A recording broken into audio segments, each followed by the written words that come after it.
When I was trapped in that elevator, I thought I was going to die. But what suffocated me the most wasn't the confined space. It was my own home. I came back expecting concern, but all I received were accusations, indifference, and neglect. I've spent my entire life working tirelessly, yet my husband, Carl, treats me like I don't exist. My son, Ryan, does nothing but criticize me. My daughter-in-law, Lucia, sees me as a free babysitter. Even my grandson, Alex, looks at me with disdain. And in that moment I finally understood, I was nothing in this house. The cruelest part? When I was on the brink of death, they didn't even care. While I was trapped, Carl complained that I was interrupting his dance with his mistress. Ryan was furious that I had inconvenienced him, making him late to pick up his son. And when I limped home, injured and exhausted, the only thing they had to say to me was, "Go make dinner." Enough. I've endured a lifetime of this, but not anymore. This time they're going to see that I am not someone they can trample over. When I threw down my apron and said, "I'm done." When I picked up my suitcase and declared, "I want a divorce," I saw the fear on their faces. I heard their desperate pleas. And in that moment I finally took control of my own life. My life is only just beginning. I was on my way to pick up my grandson Alex, when the unexpected happened. The elevator malfunctioned. As it reached the 8th floor, a loud bang echoed through the space, followed by a violent jolt. The sudden drop sent me crashing onto my hands and knees. My heart pounded in my throat, every nerve in my body screaming in terror. Then just as abruptly the elevator stopped. I let out a shaky breath, collapsing against the wall, my limbs drained of strength. Trapped with me was a young woman already in tears, her face pale with fear. She scrambled to her feet and pressed the emergency call button. A voice answered quickly, reassuring us that help was on the way, urging us to stay calm. But how could we? The elevator was still dangerously suspended midair. No one knew what would happen next. A sinking sense of dread took hold of me. I pulled out my phone, desperate to make what could be my last call, to Carl. The line connected, and before I could say a word, his irritated voice snapped. "What?" Fear had closed up my throat, leaving me unable to form a coherent sentence. "I'm in the middle of a dance. I don't have time for this." And with that he hung up. I called back. He didn't answer. Panic rising, I dialed Ryan next. I didn't know how long I'd be stuck here. I didn't know if I'd make it out alive. But one thing I hadn't forgotten, I was supposed to pick up Alex. This time I cleared my throat before speaking. The moment the call connected, I quickly explained my situation, telling him not to worry and asking him to pick up Alex. His response: "You're completely useless." The line went dead again. I stared at my phone, my vision blurring. I had so much to say. So many things I wanted to leave behind. But I hadn't even been given the chance to say goodbye. Beside me, the young woman was calling her boyfriend. At first he comforted her. But as time dragged on, his patience wore thin. "Babe, listen, I have work to do. I need to submit a report before the deadline. Don't worry, just wait for the rescue team, okay?" Her breath hitched. "If you hang up, we're breaking up." "Come on, sweetheart, don't be like that. You have to understand I have responsibilities too. You'll be fine. Call me when you're out, okay? I'll come pick you up. Don't you dare." The call ended. She clenched her jaw, wiped her tears, and without hesitation, blocked his number. The elevator fell silent. I had heard every word. These young people had it so easy. If they were hurt, they could just walk away. Carl had hung up on me so many times I'd lost count. Every time I called, his first words were always, "What do you want?" And every time before I could say much of anything, he'd hang up. But today, what if this had been my final call? Would he have regretted it? I shook my head. No, he wouldn't. I refused to stake my life on his remorse. I would survive. I had to. "Ma'am, your knee, it's swollen," the young woman suddenly gasped. I snapped back to reality, glancing down and adjusting my pants. "It's fine. I hit it when the elevator dropped earlier." "Oh, okay, as long as you're all right." "God, this is terrifying." "Don't worry, sweetheart," I murmured, my voice steadier than I felt. "We're going to be okay." Huddled together in that dim, claustrophobic space, we endured the agonizing wait, clinging to hope. At last, rescue came. By the time we were pulled out, night had fallen. I couldn't bring myself to take another elevator. Instead, I climbed the stairs, 10 flights, dragging my injured leg behind me. By the time I reached my apartment, my entire body was trembling from exhaustion, pain, and hunger. I barely had the strength to turn the doorknob. The moment I stepped inside, Ryan's furious voice exploded in my ears. "Oh, so you finally decided to show up? Do you have any idea how much you screwed me over today?" I froze in the doorway. He didn't ask if I was okay. Didn't notice the way I was barely standing. His rage only grew. I had to take time off work to pick up Alex. Do you know what that cost me? A huge deal, gone. Stolen at the last minute. Do you have any idea how hard I work? And all I ask is for you to handle one small thing, to help me for once. And you can't even do that. What the hell is the value of you? Enough. Stop arguing. You're disturbing Alex while he's studying. Lucia stepped out of Alex's room, her expression darkening the moment she laid eyes on me. She let out an impatient sigh. "Susie, hurry up and make dinner. It's late and we're all starving." I blinked, the words sinking in. Then, without a word, I turned and limped toward the kitchen. The entire time, Carl remained sprawled on the couch, eyes glued to the TV, completely indifferent to everything happening around him. He never even looked up. None of them noticed how pale I was. None of them saw my trembling legs, how I struggled with every step. And suddenly, a deep sense of injustice crashed over me. I had just been through something terrifying. I had been trapped in an elevator, helpless and afraid. I had barely made it home, exhausted and in pain. And yet not a single person asked if I was okay. No one wondered if I was hurt, if I was scared. All they cared about was that I hadn't picked up Alex on time. My mind drifted back to the last time I had asked Carl for help. My rheumatism had flared up so badly I could barely walk. The pain was relentless, stabbing into my bones day and night. I had begged Carl to pick up Alex just for a few days, just until I could move without agony. But he refused. He had dance practice with our neighbor Vivian. And apparently that was more important. When Ryan heard about it, he wasn't upset with Carl. No, he was upset with me. "Mom, you're being ridiculous. Dad spent years working far from home, breaking his back to provide for this family. He suffered for over a decade. Now that he's older, he deserves to rest. But you've never had a job. You've never experienced how hard it is to work.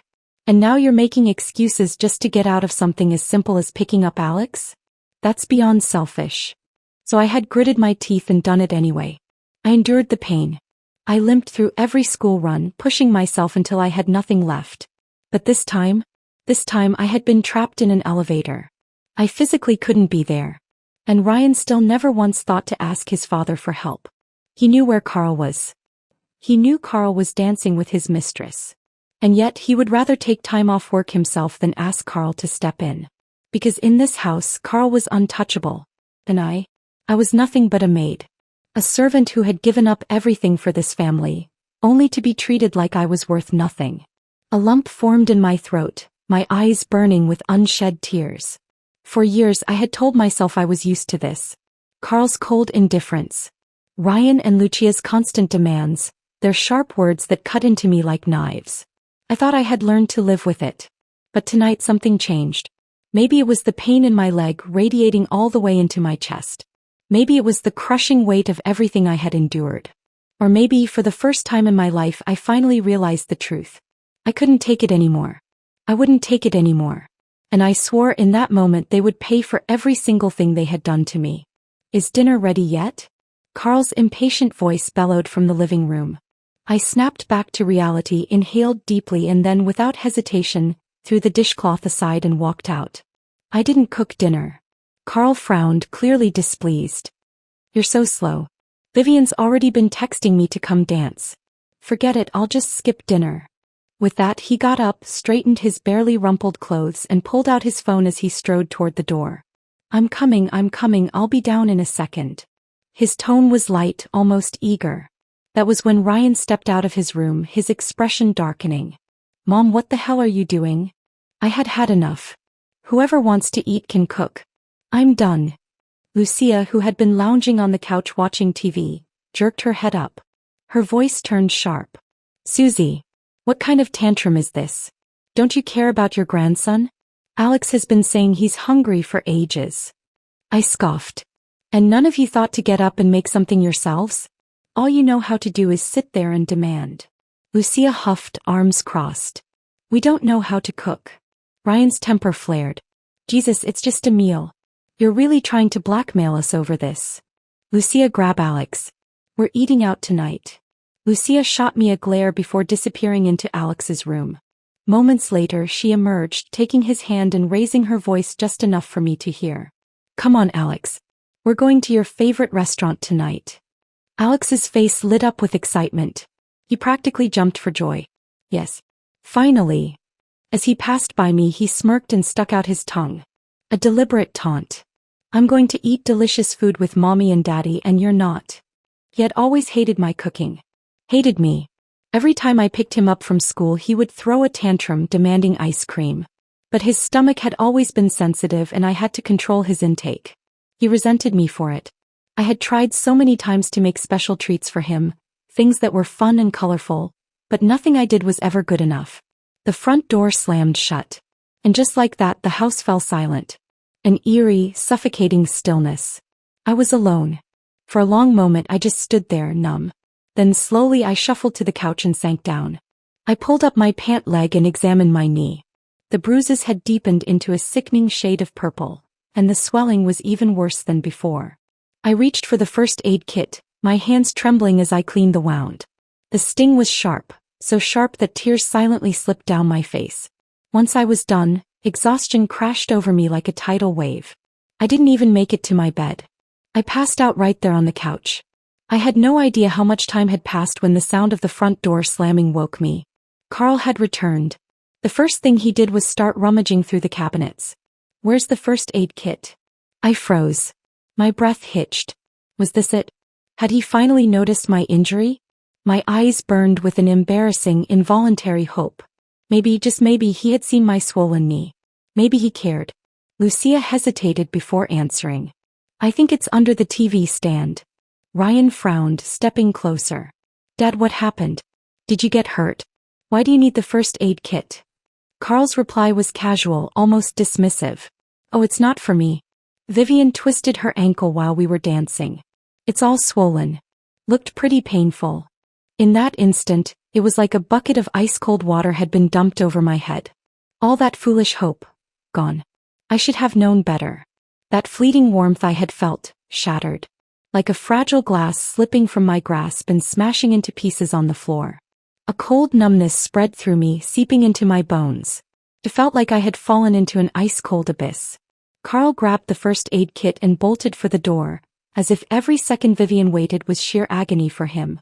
Then just as he reached the exit he paused, turned back and without the slightest hesitation gave me an order. Make some chicken soup tomorrow. A big batch. I'm bringing it over to her. She lives alone and now that her foot is injured she won't be able to cook for herself. And with that he walked out without so much as a backward glance. Ryan barely reacted, just pulled out his wallet and carelessly tossed a few bills onto the table. Mom, go to the market early tomorrow and buy the freshest chicken and vegetables.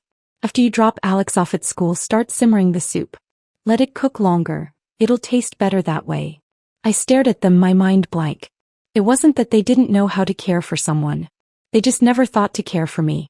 The image of the young woman from the elevator flashed in my mind. She had been ignored once by her boyfriend, and she had immediately chosen to walk away. And yet what about me? I had endured a lifetime of far worse neglect, far deeper wounds, and I had never once considered letting go. Why? Because from the moment I was born I was taught to endure, to obey, to sacrifice. I was once young, naive, foolishly believing that marriage would be my refuge. But after marrying Carl I realized I had merely stepped into another prison. He was quick-tempered, cruel, impatient. The slightest inconvenience would send him into a rage. Sometimes his anger was just words. Other times it was worse. But I never left. Because I had nowhere to go. I had been raised in a strict, conservative family, forced to drop out of school at a young age. I had no education, no job, no skills, except for housework. So I stayed. If dinner wasn't to his liking, I got yelled at. If the house wasn't spotless, I got yelled at. If the baby cried too much, I got yelled at. Once when I couldn't take it anymore I ran home to my mother, sobbing. But before the day was even over my family sent me right back. A married daughter doesn't return home. No matter how wronged you feel, you swallow it. So I swallowed it. I learned how to cook. I learned how to clean. I learned how to endure. I learned how to become invisible. Then Carl left, off to chase business deals in another city. He was gone for over a decade, and I stayed behind raising Ryan alone, taking care of his aging mother, holding the household together, day after day, year after year. Then when Ryan got married and had his own family, he generously moved Carl and me into the city. He called it letting us enjoy life. The old neighbors back home envied me. Your son is so successful. Carl must have mellowed out now that he's older. He doesn't hit you anymore, does he? You finally have your good days ahead. Good days. Carl ignored me. Ryan ordered me around. Lucia treated me like free labor. And Alex, my own grandson, hated me. I had given everything to this family. And in return I was nothing more than a servant. I was done. I had sacrificed enough. Was I supposed to spend the rest of my days like this? Enduring their cold indifference, their dismissive cruelty, their absolute lack of respect? No. And suddenly the voice of that girl in the elevator echoed in my head. I want to break up. No, I didn't want to just break up. I wanted a divorce. Divorce. I want a divorce. The moment those words left my lips, it felt like 1,000 pounds had been lifted from my shoulders. For the first time in decades I stood tall. Ryan's head snapped up, his eyes widening in shock. What did you just say? I took a deep breath, met his gaze and repeated slowly, deliberately. I said I want a divorce. I'm done serving this family of ungrateful parasites. I'm moving out. I refuse to waste another second of my life taking care of you people. Ryan's face darkened, his voice turning sharp. Mom, have you lost your mind? You're too old to be talking about divorce. Aren't you embarrassed? Do you know how humiliating this will be? People will laugh at us. Lucia rolled her eyes, scoffing. Oh, Susie, is this menopause talking? What are you even mad about? Vivian? She's just Dad's dance partner. You're really making a scene over nothing. Ryan's expression shifted, realization dawning. Wait, this is about Vivian? Mom, you cannot be serious. They just danced together. And you want a divorce over that? That's ridiculous. I shook my head, my voice unwavering. I don't care what you think. I've made up my mind. A strange calmness settled over me. For the first time in my life, I wasn't seeking permission. I wasn't waiting for approval. I had spent a lifetime suppressing my own needs. No more. My heart pounded, not in fear but in exhilaration. I had never felt more alive. I turned, grabbed my phone and dialed Carl. The line connected. He didn't even bother with a greeting. What now? He snapped, impatient as ever. I barely had time to speak before he hung up. Didn't even give me a chance. Perfect. A bitter laugh bubbled in my throat as I turned and strode into my room. I grabbed a suitcase and started packing. Ryan finally realized I was serious. His face twisted in panic as he fumbled for his phone, dialing Carl with shaky hands. Dad, you need to come home. No. Mom's lost her mind, she wants a divorce. As I packed my things, I realized how pathetically little I owned. I had spent my whole life saving, sacrificing, never once indulging myself. And now as I stood here preparing to leave, it hit me. After all these decades, all I had to my name were a few faded, threadbare clothes. I closed my eyes, swallowing the bitter lump in my throat. From the nightstand, I pulled out my bank book and personal documents, stuffing them into my travel bag along with my clothes. When I zipped the bag shut, there was still a gaping empty space inside. This was everything I had. My entire life reduced to a half-filled suitcase. Done packing. Ryan leaned against the doorframe, arms crossed, a smirk tugging at his lips. Looking dismissive. When is Carl coming home? I asked, already knowing the answer. Ryan shrugged, feigning nonchalance. No idea. Vivian needs him right now. He can't leave her side. My hands clenched into fists. Ryan clicked his tongue. Oh, come on, Mom, drop the act. His smirk deepened, laced with condescension. This whole tantrum, it's just a desperate ploy to drag Dad back from Vivian, isn't it? His gaze was pure scorn. Mom, look at yourself. You're not some young girl competing for a lover's attention. Do you even realize how pathetic you look right now? I stared at him. This was my son. A child I had raised with my own hands. A boy who had once been so sweet, so kind. No. I didn't recognize him at all. But Ryan wasn't finished. His words grew sharper, each one a dagger. Mom, you're seriously overreacting. They're both old. What could possibly be going on? Are you really making a scene over this? Vivian just lost her husband. Her kids live far away. He's alone, Mom. Alone. Isn't it normal for neighbors to help each other out? He exhaled loudly like he was the only rational person in the room. And honestly, you should be grateful. Do you have any idea how many people wish their kids would take them in and care for them? And here you are, throwing a fit over nothing. His tone shifted, patronizing. All right, Mom, that's enough. Just drop it. This is getting embarrassing. I couldn't listen anymore. My body moved before I could think. Frick. My palm collided with his face. The slap rang through the room. Ryan stumbled back, eyes wide in shock. I let out a cold, humorless laugh. Grateful.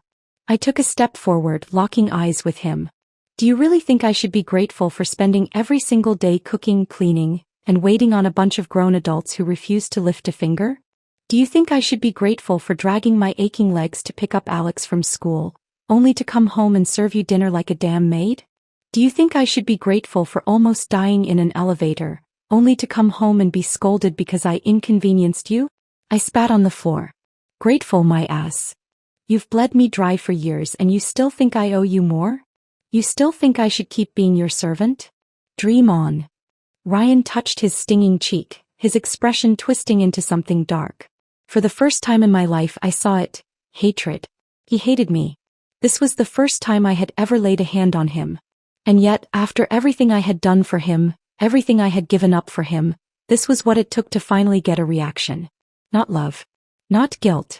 Just hate. How tragic. How utterly, pathetically tragic. Ryan's temper snapped. His voice rose, shaking with fury. What the hell have you ever done for me besides cooking and babysitting? He whirled toward the window, jabbing a finger at the city below. Look at my friends.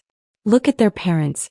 Every single one of them helps their kids buy a house, a car, something. His teeth clenched, voice venomous. But you. His hand shot out, pointing straight at me. You're the worst. At least Dad bought me a car. What the hell have you ever given me? Have you ever worked a single day in your life? Have you ever made a cent on your own? No. You can't even support yourself. His lip curled in disgust. You're nothing but dead weight. A burden. His voice dropped, dripping with pure contempt. So what gives you the right to stand there and lecture me? My whole body trembled with rage as I raised my hand and slapped Ryan across the face again. You ungrateful bastard. His head snapped to the side, his eyes widening in disbelief. But I didn't care. A lifetime of suppressed fury, buried pain, and silent endurance erupted all at once. You were sick all the time when you were little, constantly in and out of the hospital. Your grandmother said you were a burden, a waste of money. She refused to pay for your treatment. Do you remember who carried you on my back, running door to door, begging the neighbors for money just so I could get you the medical care you needed? It was me. Now you stand here and look down on me for not having a job, for not making money? Do you have any idea why I never worked? When you were 3 years old, Carl's sister told me to send you away, to let you live with your grandmother so she could take me to the city to earn a living. But how could I? Your grandmother treated you like a nuisance. She barely gave you enough to eat. If I had left you with her, you wouldn't have survived. And now, you dare to call me a burden? I let out a bitter, hollow laugh. When you were little, you were the burden I had to carry every single day. But did I ever resent you? Did I ever blame you? No. I loved you. You were my whole world. Ryan's face drained of color. His lips parted, trembling like he wanted to say something, but no words came out. Because he didn't remember. He had spent so many years blaming me, looking down on me, treating me like the family's unpaid maid. Never once did he stop to think about everything I had done for him. I took a shaky breath, wiped my face, and forced my voice to stay calm. Yes, your father worked away from home for over a decade. And you think he had it hard. But do you know that for the first 10 years he never sent home a single penny? Do you know that it was me who kept this family afloat? Do you know that every single meal you ate, every piece of clothing you wore, every time you got sick, it was all on me? You think he suffered? I let out a short, bitter laugh. Did you ever stop to wonder, what about me? And finally the tears came. I had held them back for so long, but they poured down now, carrying decades of exhaustion, heartbreak, and pain. Ryan's mouth opened and closed. He was choking on his own words, struggling to speak. Mom. He reached for me, but I stepped back. His hand hovered in the air, stunned. For the first time, real panic flickered in his eyes. But this time I wasn't going to soften. I wiped my tears, steadied my breathing, and spoke in a voice so calm, it almost sounded cold. Ryan, I owe you nothing. I have given you everything I had. So you have no right to judge me. No right to blame me. Ryan's entire body trembled. His face twisted in pain, in something almost like regret. After a long silence, he finally spoke, his voice low, hoarse. Mom, I was wrong.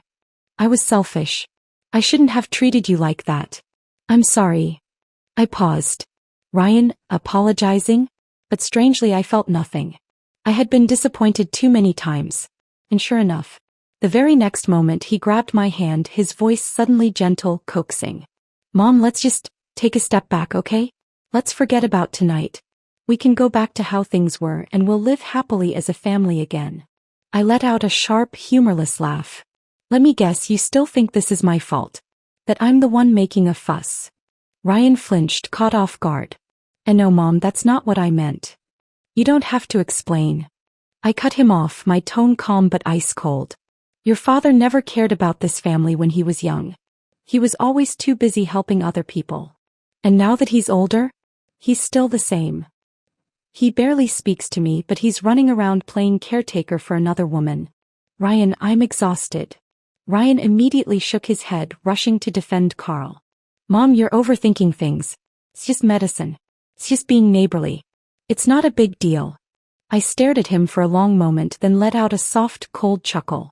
Is that so? Then let's go see for ourselves. Carl and Vivian were never just dance partners.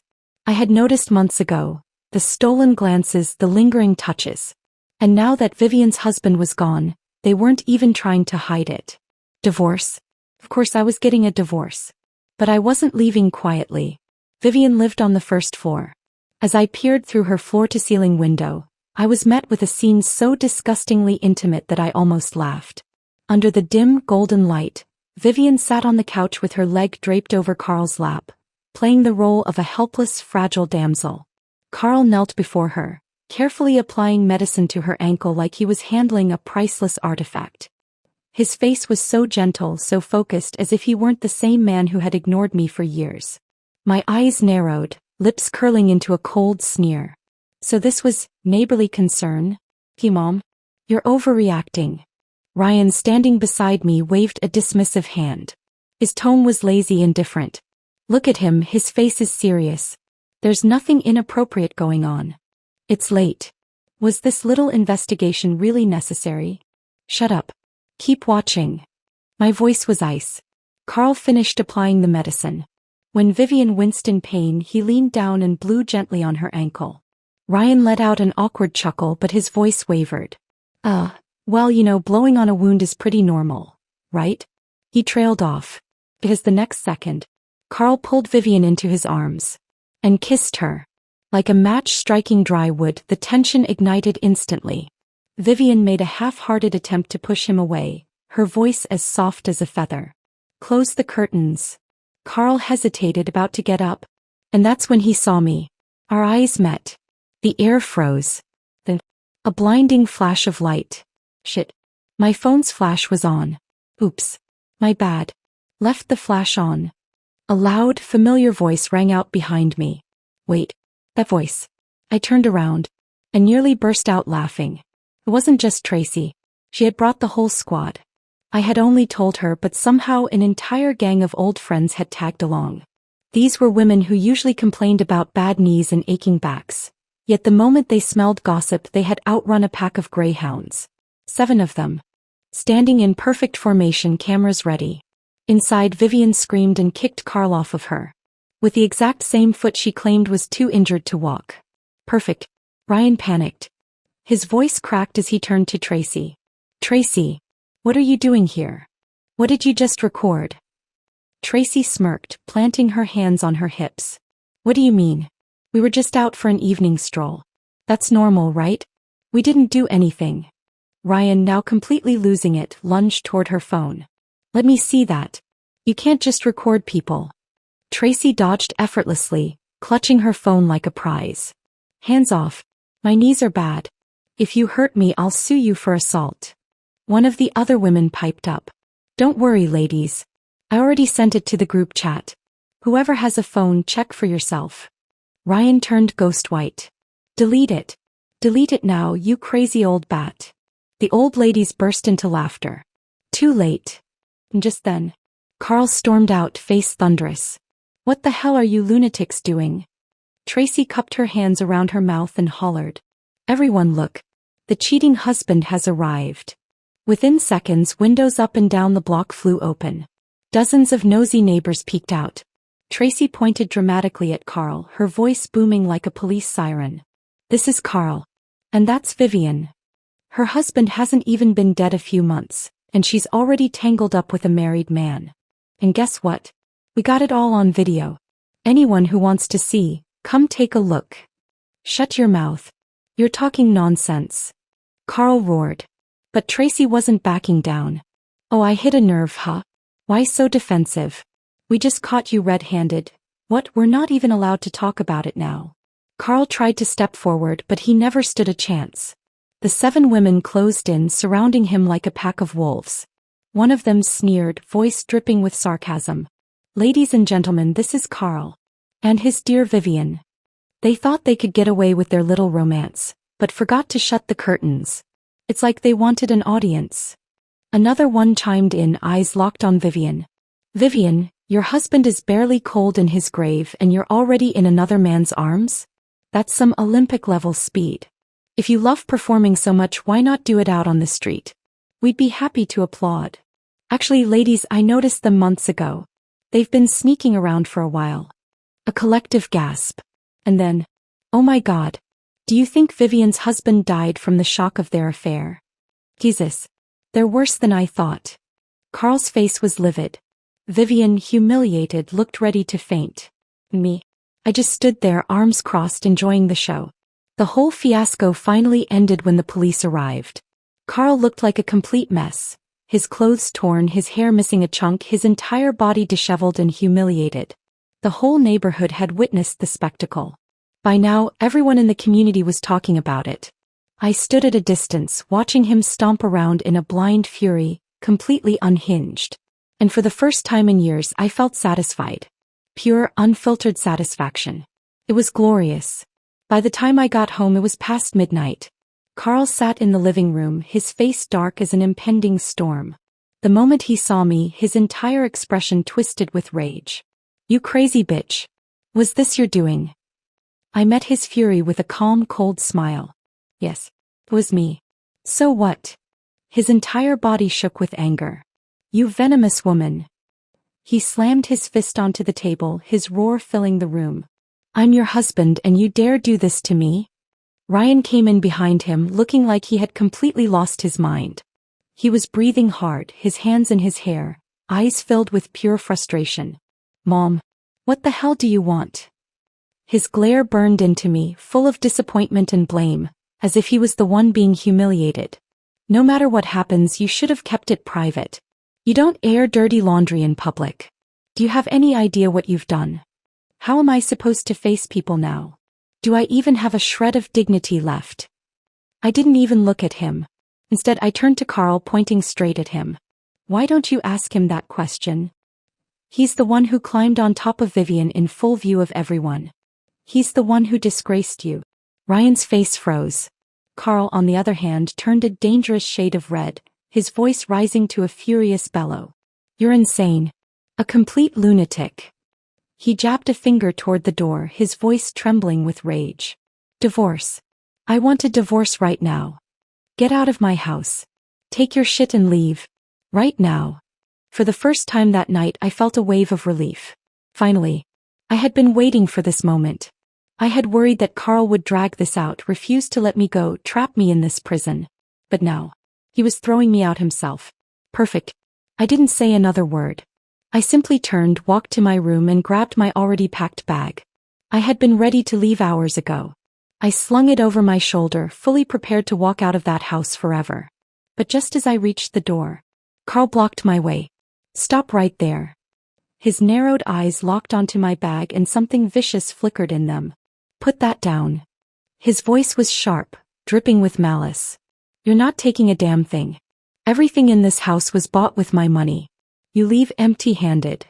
That sentence, that absolute audacity. I laughed. Actually laughed. It was a slow, cold, deliberate laugh. Then without a word I placed my bag down. Ryan let out a small sigh of relief, thinking I had given in. But then, I walked into the kitchen.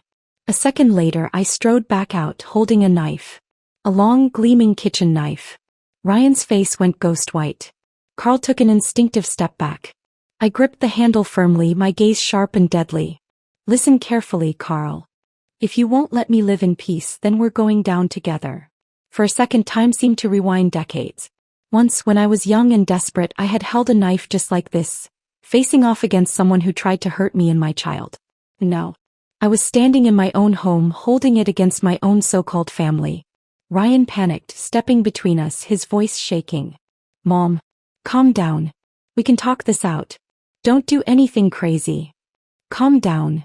I lifted the knife slightly, just enough for the blade to catch the light. "Did you all think I was just some punching bag? Did you think that just because I spent a lifetime enduring that I would never fight back? Even a clay figurine has fire in its core. You have all pushed me too far." Carl finally showed fear. He took another step back, still muttering curses, but his voice wasn't as strong as before. "You crazy old hag." I narrowed my eyes. "Carl." My voice was low, cold, and deadly sharp. "I don't have a mistress to run to. I have nothing to lose. So if you think you can keep pushing me, you'd better start sleeping with one eye open." Carl's entire face drained of color. His breath hitched, his hands clenching and unclenching at his sides. He tried to act tough, but the terror in his eyes was undeniable. "Get out. Take your damn bag and get out." Ryan stood there, stunned, his expression unreadable. He stomped his foot, his frustration boiling over. "Mom, why did it have to come to this? Why did you push things this far?" I turned, my voice calm and firm. "Because you all pushed me first." And with that I walked out the door, and never looked back. After my divorce from Carl, he wasted no time trying to humiliate me. The very next day he brought Vivian into our home, as if nothing had happened. Not only that, but they planned to throw a grand party like they were celebrating a damn wedding. But their joy didn't last long. The following morning I hired someone to leave a special message on their doorstep. A very public blessing. And the results were immediate. Vivian saw my little gift, and screamed so loud, the entire neighborhood turned to watch the scene unfold. Within half an hour they canceled the party. They didn't even dare step outside. But of course, to comfort his precious Vivian, Carl went and hired a maid to make sure she never had to lift a finger. Now Vivian had truly become the queen of the household. I spent the rest of the day on the phone with my old friends, gossiping and laughing. Some felt bad for me, saying it was a shame that those two scumbags got away with everything. Tracy, of course, was the most furious. "If I were you, I wouldn't have given up the house so easily. I'd stay there just to piss him off for the rest of his miserable life." Her words made me chuckle. Who's really going to suffer in the end? That remains to be seen. But honestly, why waste my life on Carl anymore? I had better things to do. Then Tracy sent another message. "Susie, why don't you come live in my old house? I'm never going back there and it's just sitting empty anyway." I knew she meant well, but I insisted on paying rent. After a bit of back and forth, she finally gave in and accepted a symbolic amount just to ease my conscience. And just like that, I left behind the place that had suffocated me for years. And started over. Tracy's old house was in a quiet little town, surrounded by breathtaking scenery. On my first day there, I cleaned the house from top to bottom, even took the time to till a small patch of land near the yard, planning to visit the market the next day for flowers and vegetable seeds. By the time I finished, my whole body ached. But for the first time, it was a good kind of exhaustion. That night, I slept better than I had in years. The next morning, I opened my eyes, glanced at the sky, and instantly bolted out of bed. Shit. I'm late. I need to wake Alex up. He's going to be late for school. I rushed to the kitchen ready to start breakfast. Then suddenly froze. Wait, Where am I?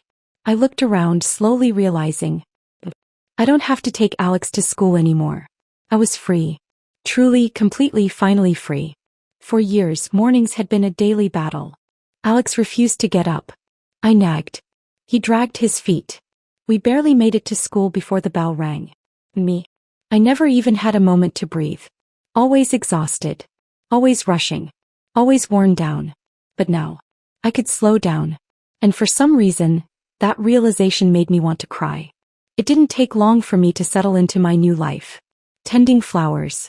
Growing vegetables. Enjoying the sun. My days were peaceful and quiet. And then Linda arrived. My new neighbor. She was around my age and, strangely enough, always seemed to show up right when I was cooking. One day, she walked over acting if nothing was strange and announced, "Susie, I can't cook. Mind if I join your meals? I'll cover the grocery costs." I didn't refuse. Cooking for two wasn't much different than cooking for one. And honestly, it was nice to have company. Before long, we became inseparable. Linda was bold, funny, and completely unfiltered. Every evening after dinner, we took long walks, laughing and gossiping like two old troublemakers. Life was perfect. Until today. My phone rang. Ryan. I frowned. Hesitated. Then picked up. "Mom." His voice was choked with emotion, thick with regret. "Can you come back?" There was a tremble in his voice. Like he was about to cry. I paused.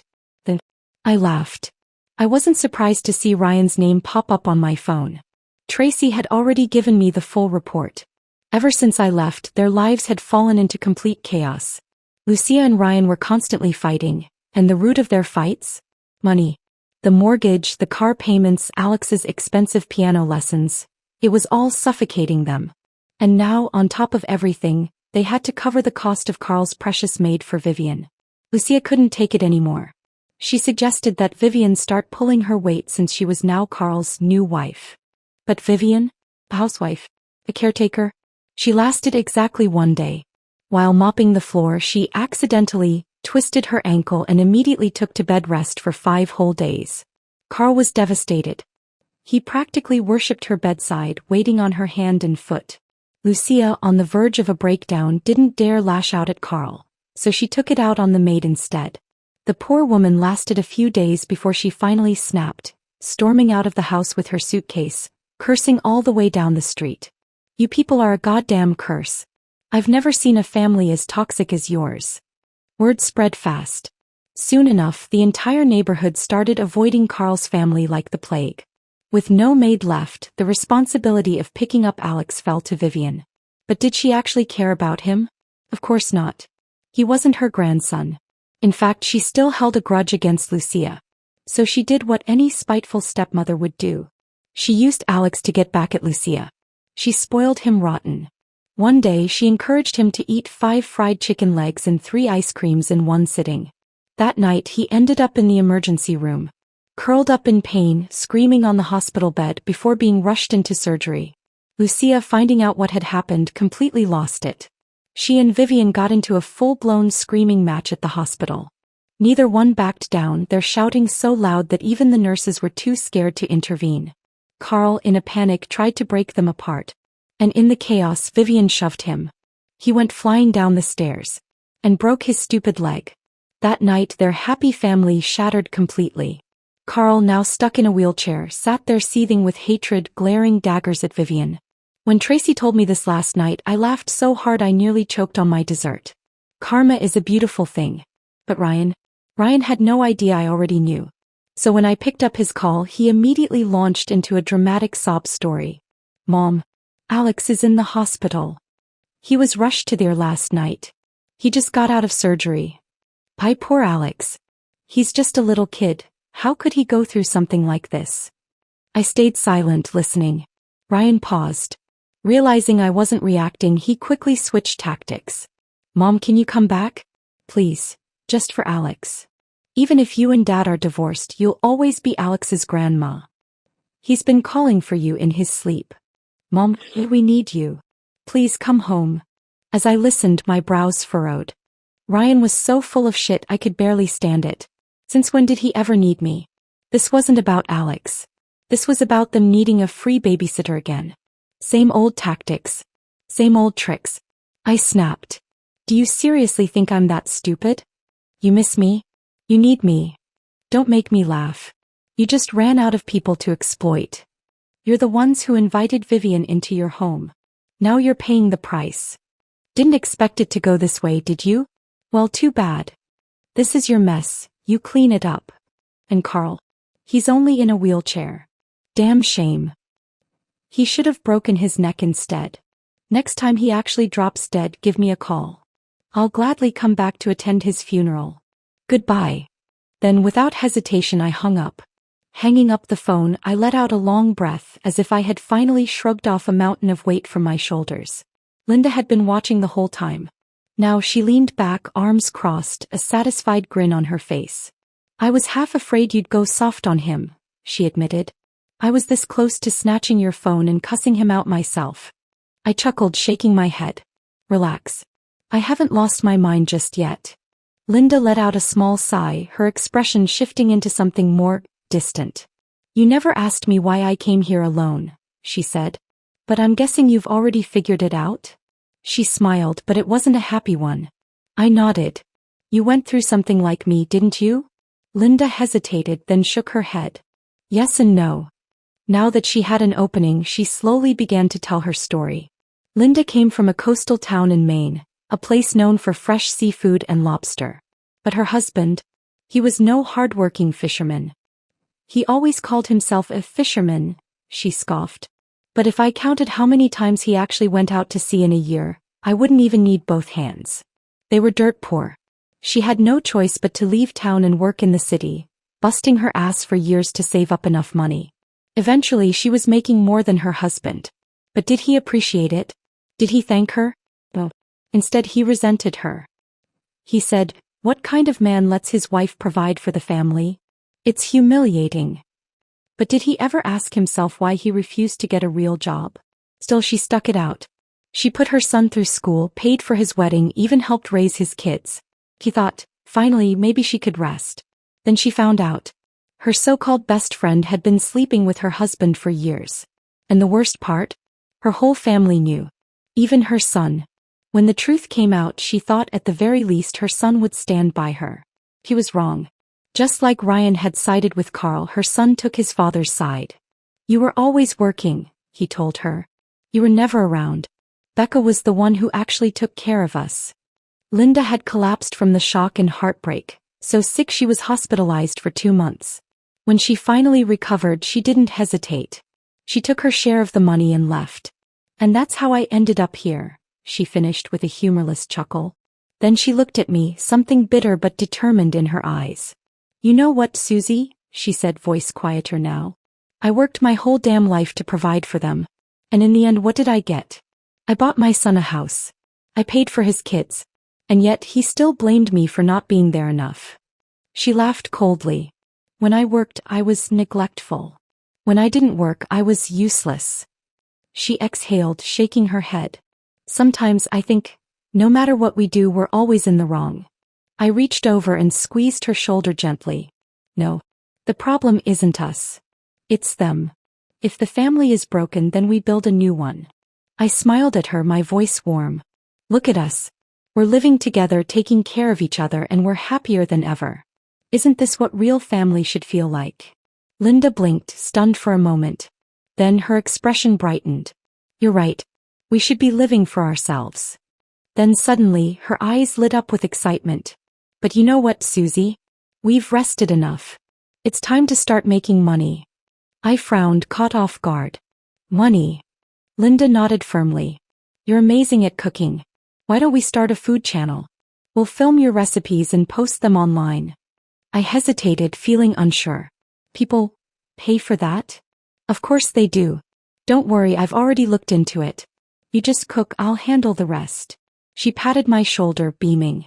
I have a really good feeling about this. And just like that, we dove in headfirst. Linda was a force of nature. The moment she decided on something, she moved fast. I, on the other hand, knew nothing about this kind of work. So I just listened to her, followed her lead, and did as she instructed. For a month, we worked non-stop. And then, it happened. Our videos started gaining traction. People loved them. And then, our first paid sponsorship came in. When Linda handed me my first share of ad revenue, I stared at the money in my hands, feeling a rush of emotions. Pride, excitement, confidence. I had spent a lifetime believing I couldn't earn my own way. But now, I had just made my own money. We kept at it, posting more videos, building our audience, watching our numbers climb.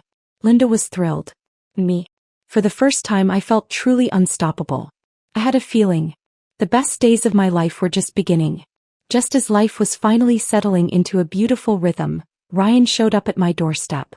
He dropped to his knees, sobbing like a child, face pale and drawn, desperately trying to play the sympathy card.